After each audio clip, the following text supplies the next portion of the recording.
देखिए, अद्वैतवादी संत में कबीरदास जी थे। आज हम पढ़ेंगे कबीरदास के बारे में। अद्वैतवादी संत में आज पढ़ेंगे कबीरदास के बारे में।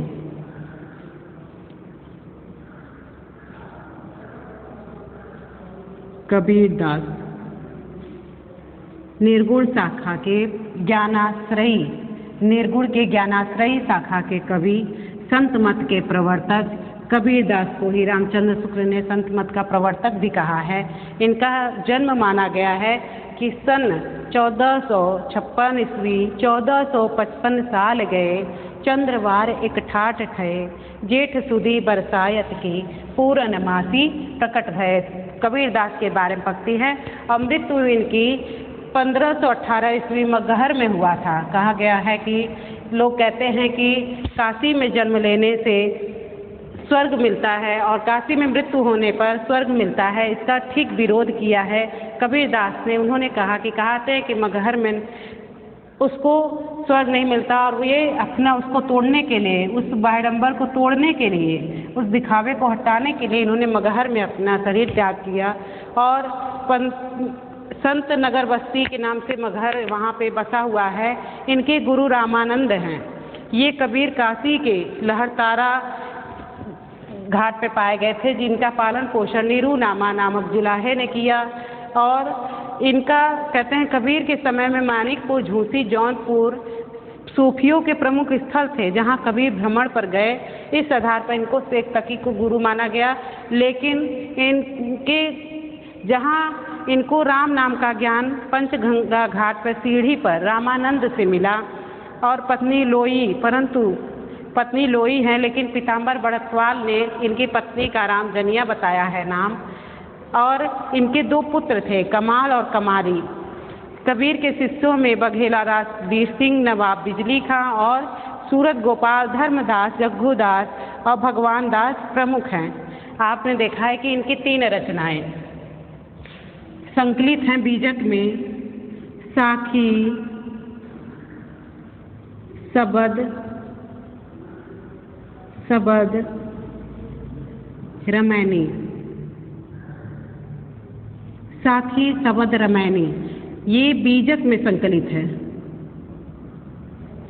बीजक में संकलित है। जैसा कि कहा गया है कि इसके लेखक कबीरदास नहीं, कबीरदास की वाणी है। इसमें जो कबीरदास की वाणी संकलित है, लेकिन इसको लिखा किसने है?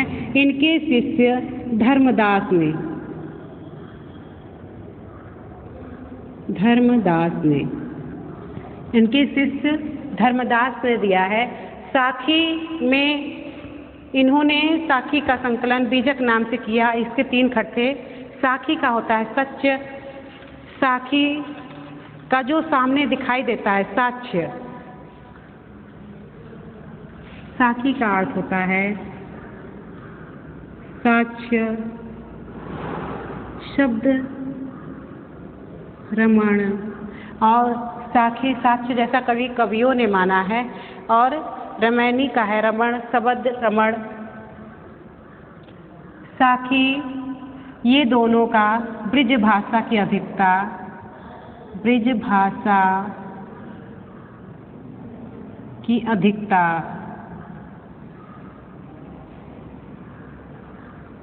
ब्रिज भाषा की अधिकता पाई गई है।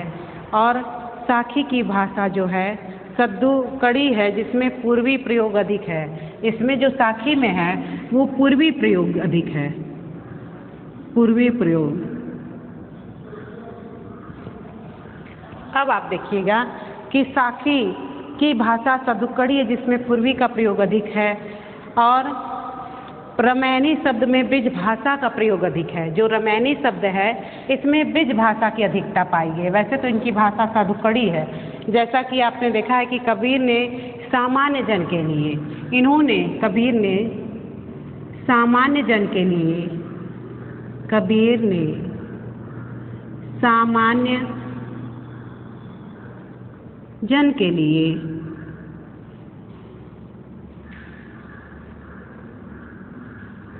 साधो और भाई, साधो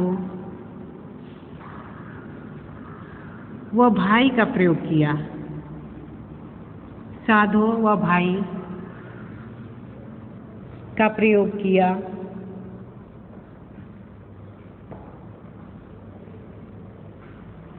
साधो व भाई का प्रयोग किया।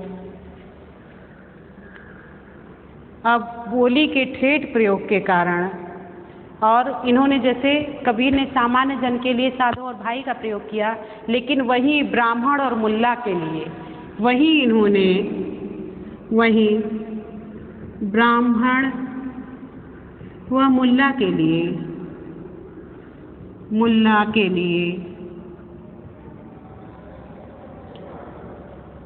के लिए कठोर शब्द का प्रयोग किया।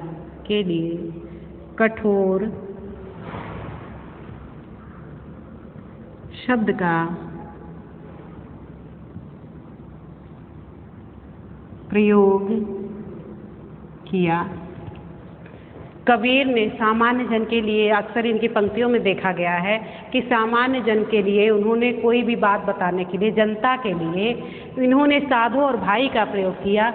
वही ब्राह्मण और मुल्ला के लिए कठोर शब्द का प्रयोग किया। क्यों किया? क्योंकि ये आपस में समानता का भाव न रखकर दिखावा करते थे और बाह्यडंबर मूर्ति पूजा का ये प्रयोग करते थे, और जितना भी कहते थे उसी का ठीक कबीर ने विरोध किया है। बोली के ठेठ प्रयोग के कारण हजारी प्रसाद द्विवेदी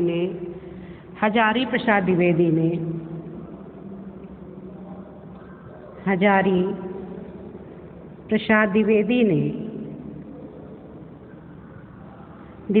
इन्हें भाषा का डिक्टेटर, द्विवेदी ने इन्हें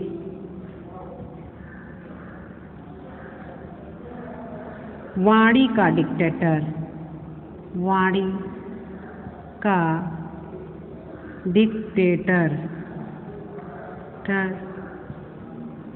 कहा। हजारी प्रसाद द्विवेदी ने इन्हें वाणी का डिक्टेटर कहा। शुक्ल जी ने कबीर की भाषा को सधुक्कड़ी कहा। शुक्ल जी ने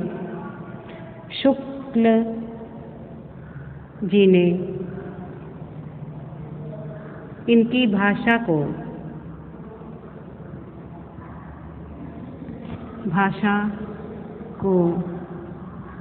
सधुक्कड़ी कहा।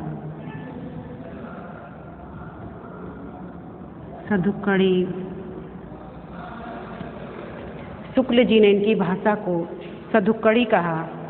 श्याम सुंदर दास ने पंचमेल खिचड़ी कहा, और श्याम सुंदर दास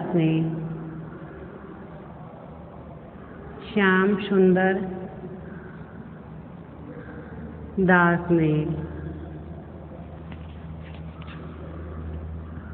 पंचमेल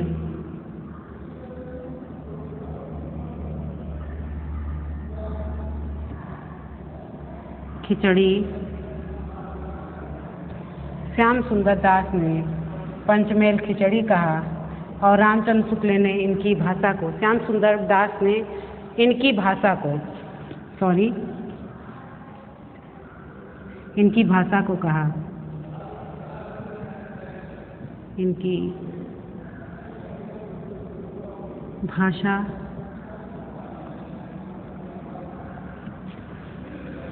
भाषा को कहा। और ऐसा कहते थे हजारी प्रसाद द्विवेदी कहते थे कि वे मुसलमान होकर भी असल में मुसलमान नहीं थे। वो हिंदू होकर भी हिंदू नहीं थे, और साधु होकर अगृहस्थ नहीं थे, और वैष्णव होकर वैष्णव भी नहीं थे। वे योगी होकर योगी भी नहीं थे। वे भगवान की ओर से एक न्यारे बनाकर भेजे गए थे। कबीर की भक्ति को, उन्होंने अनन्य भक्ति को सर्वाधिक महत्व दिया है। अक्सर देखा गया है कि कबीर की जो भक्ति थी उन्होंने उसी को सर्वाधिक महत्व दिया है। कहा है कि हजारी प्रसाद द्विवेदी ने कहा है कि हिंदी साहित्य के 1000 वर्षों के इतिहास में कबीर जैसा व्यक्तित्व लेकर कोई उत्पन्न नहीं हुआ। महिमा में यह व्यक्तित्व केवल एक प्रतिद्वंदी ही जानता है, ऐसा कबीर दास के लिए हजारी प्रसाद द्विवेदी ने कहा। और कबीर संत अकेले ही संपूर्ण मन की कल्पना करते हैं। इन्होंने कबीर दास के बारे में बताया। अब हम इनकी कबीर दास की साखी पढ़ेंगे जो आपके सिलेबस में है।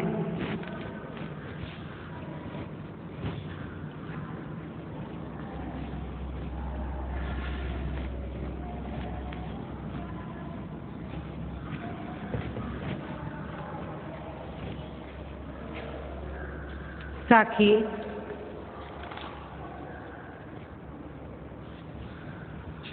कबीर ग्रंथावली से लिया गया है। साखी की पंक्तियां हैं कुछ।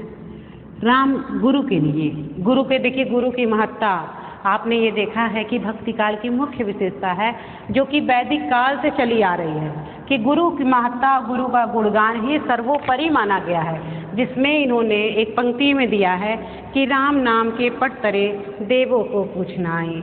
राम नाम के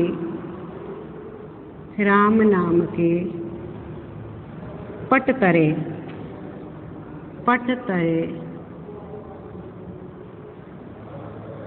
देवे के कछु नाही।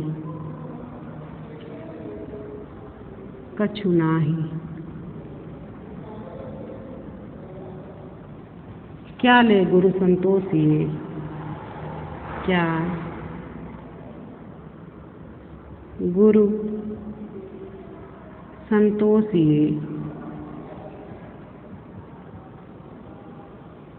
संतोषिए, हौस रहे मन मारे, हौस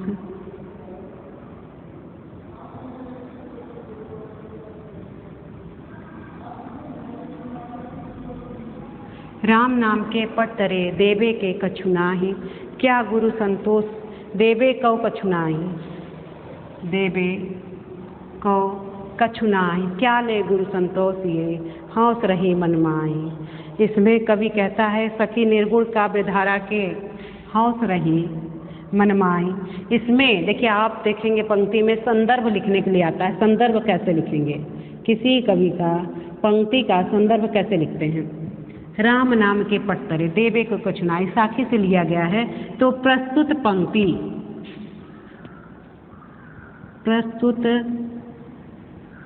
पंक्ति किस शाखा के कवि हैं? कबीरदास। निर्गुण शाखा के, निर्गुण कवि या ज्ञानाश्रयी कवि। निर्गुण कवि कबीरदास जी द्वारा रचित साखी से लिया गया है।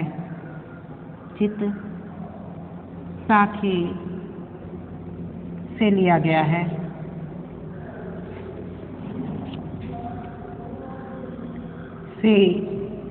है। देखिए, प्रस्तुत पंक्ति निर्गुण कवि कबीरदास द्वारा रचित, या निर्गुण कवि भी लिखते हैं, या फिर संत मत के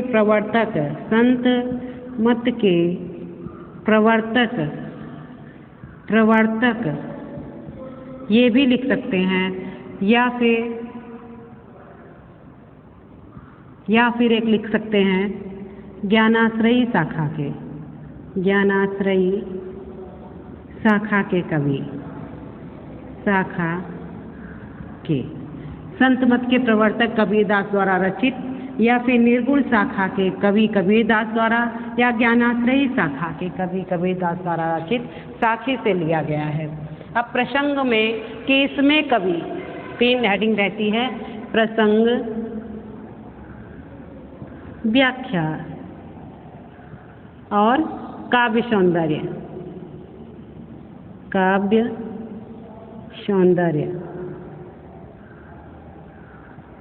देखिए, संदर्भ, प्रसंग, व्याख्या और काव्य सौंदर्य। संदर्भ में मतलब कि प्रस्तुत पंक्ति किस कवि की है। राम नाम के पट तरे प्रसंग में लिखेंगे कि कवि इसमें किसके बारे में व्याख्या कर रहा है, किसकी महत्व, गुरु की महत्व का वर्णन कर रहा है, और कहता है कि गुरु ने हमें जो ज्ञान दिया है उसके बदले में मेरे पास देने के लायक कुछ भी नहीं, उसकी बराबरी मेरे पास कुछ भी नहीं है। और व्याख्या इसमें सार से लिखेंगे। काव्य सौंदर्य, कवि यहाँ पे किसी चीज़ का वर्णन किया है, किस शब्द का वर्णन किया है, इसमें भाषा क्या है, इसको लिखते हैं। ठीक है।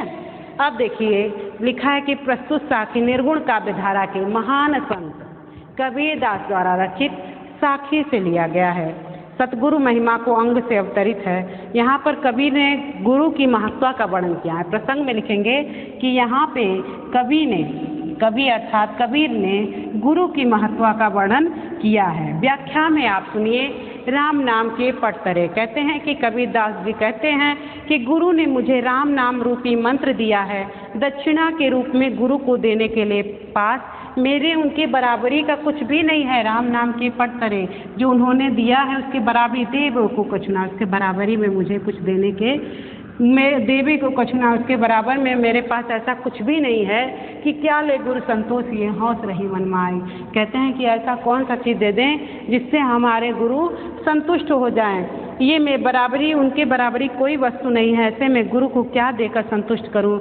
यह इच्छा मेरे मन में दबी रह गई, हौस रही मन माई। ये मेरे मन में ये इच्छा दबी रह गई कि ऐसा क्या दे दूं अपने गुरु को, उनके बराबरी में ऐसी कोई चीज़ है ही नहीं। ऐसा हमारे मन में प्रश्न होता है। कबीरदास कहते हैं कि भाव यह है कि गुरु ने राम नाम का जो दान दिया है उसके बदले में ऐसी कोई दक्षिणा नहीं है जिसको देने में मैं समर्थ हूँ। यहाँ पे कवि गुरु की महत्ता का वर्णन कर रहा है। अब पढ़ेंगे दूसरी पंक्ति।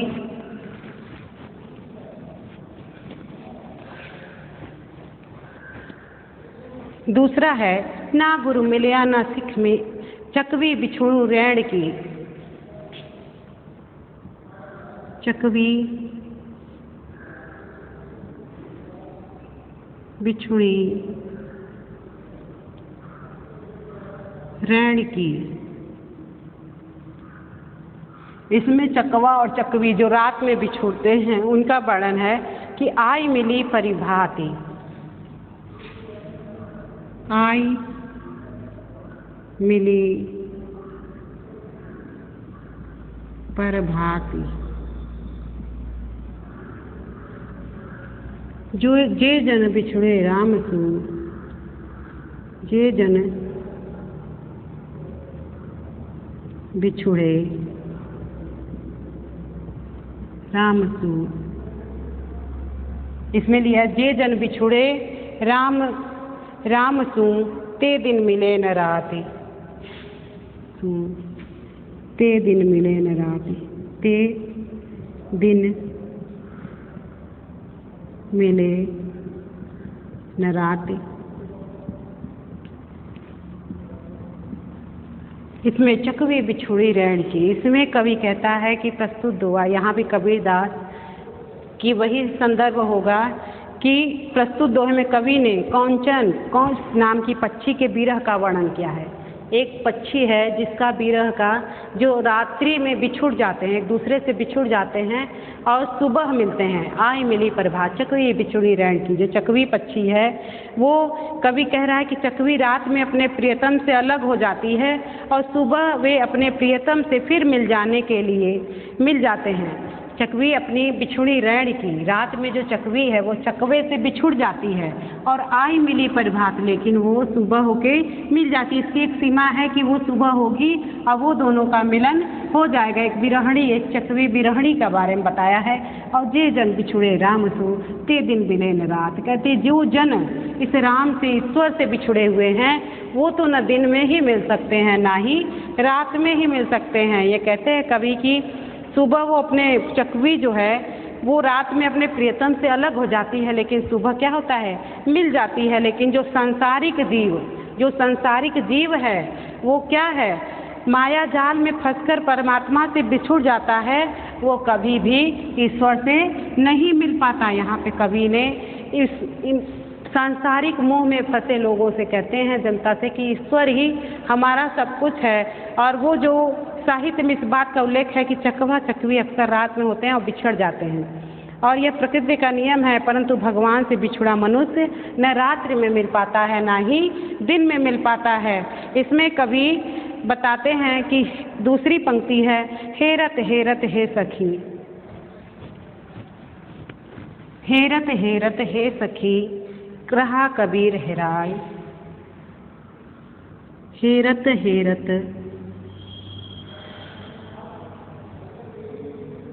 हे सखी रहा कबीर हेराय। रहा कबीर हेराय।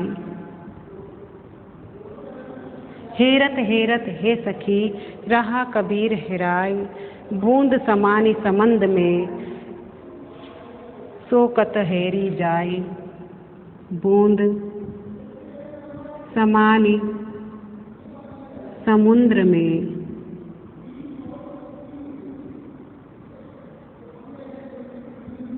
देखिए, हेरत हेरत हे सखी रहा कबीर, हेरत हेरत मतलब ढूंढना, और सोकत हेरी जाए,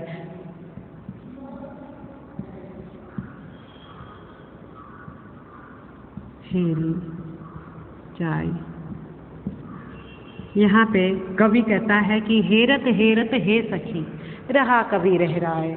इसमें दोहे में कबीर साखी के अंतर्गत पर्चा को अंग में कहते हैं कि जीवात्मा और परमात्मा के मिलन को बूंद और समुद्र के रूपक में व्यक्त किया है। जब आत्मा और परमात्मा जब मिल जाती है तो उनको अलग नहीं किया जा सकता। कहते हेरत हेरत हे सखी रहा कबीर हेराय।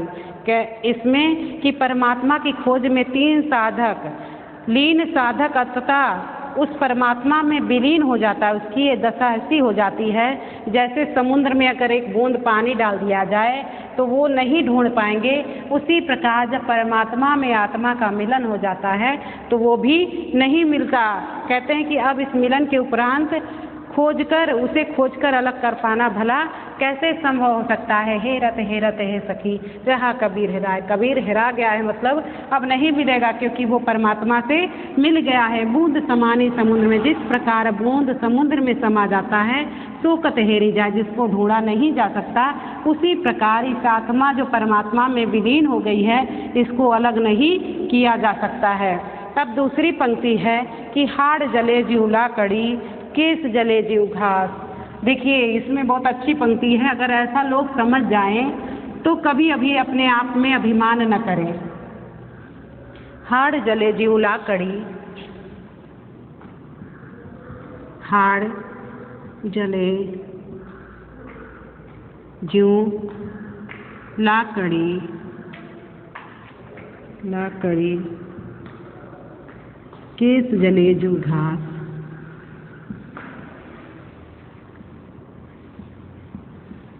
केस जले ज्यों घास।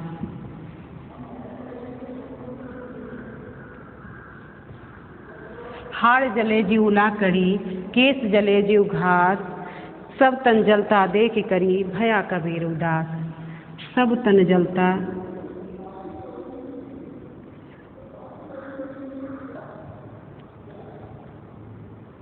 देख के भया कबीर उदास। भया कबीर उदास। देखिए, यहाँ निर्गुण और एक असलियत ज्ञान की बात कबीरदास बताते हैं कि हाड़ जले जीव लाकड़ी, केस जले जीव घास, सब जन जलता देख कर। कहते हैं कि सब तन जलता देख कर, सब तन जलता देख के भया कबीर उदास। यहाँ पे कहते हैं कि इस शरीर की नश्वरता व्यक्ति के मन में, कवि यहाँ बताना चाहता है कि शरीर की नश्वरता व्यक्ति के मन में उत्पन्न वैराग की बात कही गई है कि ये शरीर कैसा है, नश्वर है।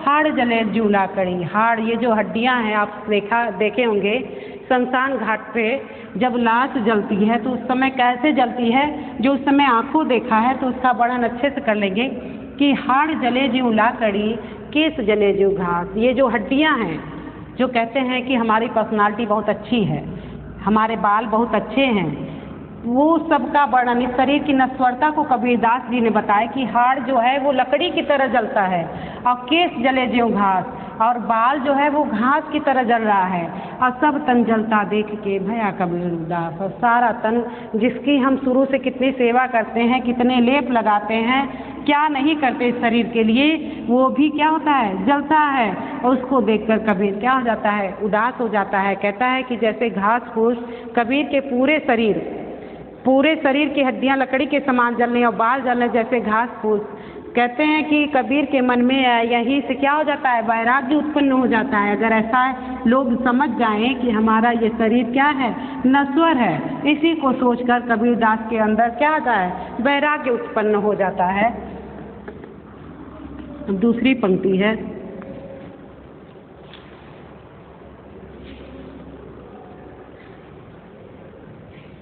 कागज केरी नावरी,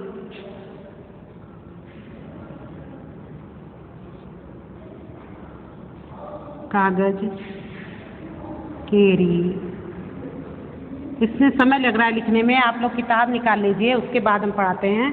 पाड़ी केरी गंग, पाड़ी केरी गंग, कागज केरी नावरी, पाड़ी केरी गंग, कहे कबीर कैसे तुरु पंच कुसंगी संग, कहे कबीर कैसे तिरू,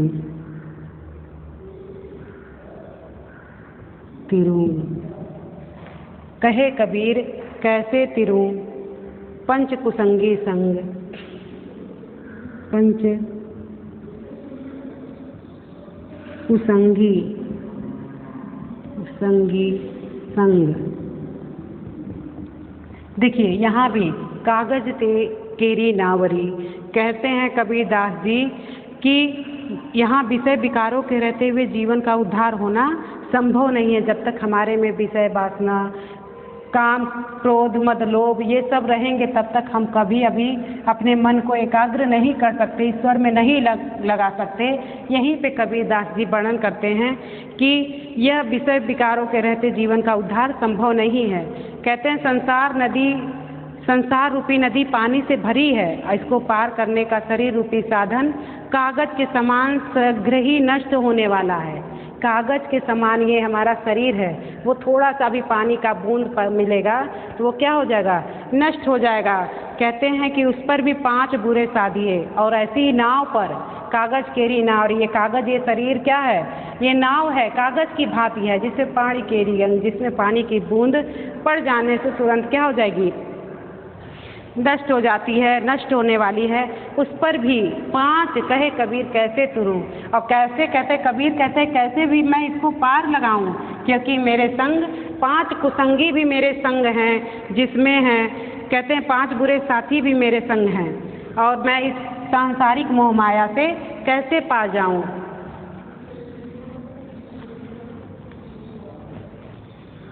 अब दूसरा है, ऊंचे कुल क्या जन्मिया जे करणी ऊंच न होए, ऊंचे कुल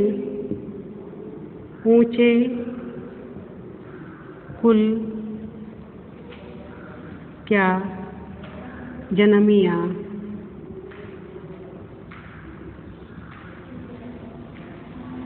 जे करणी ऊंच न होए, जे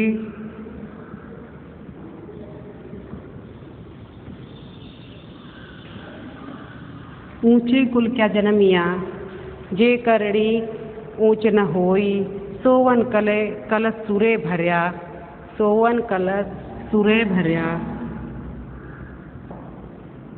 सोवन कलश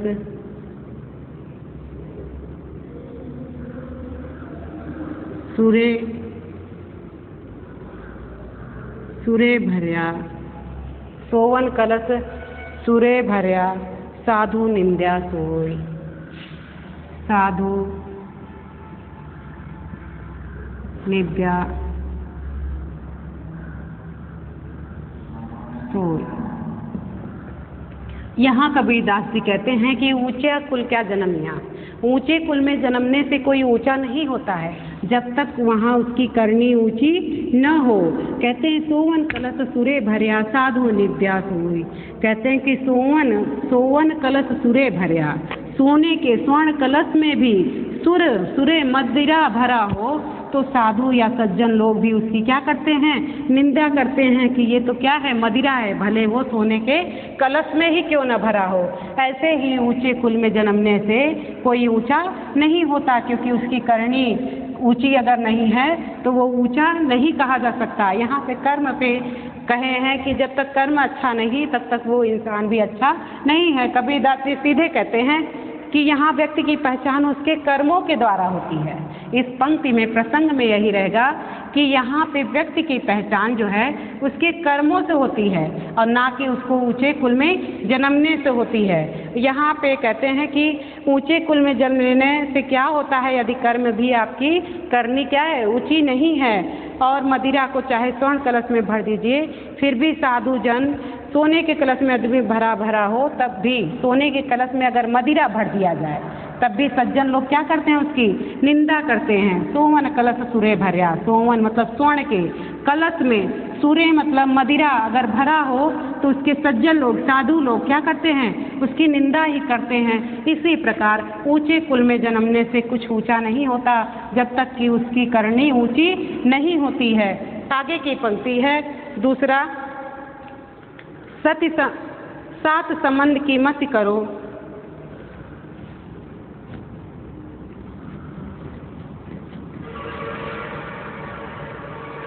सात संबंध की मत करो, सात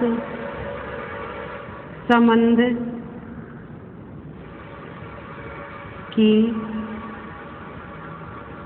मत, रुक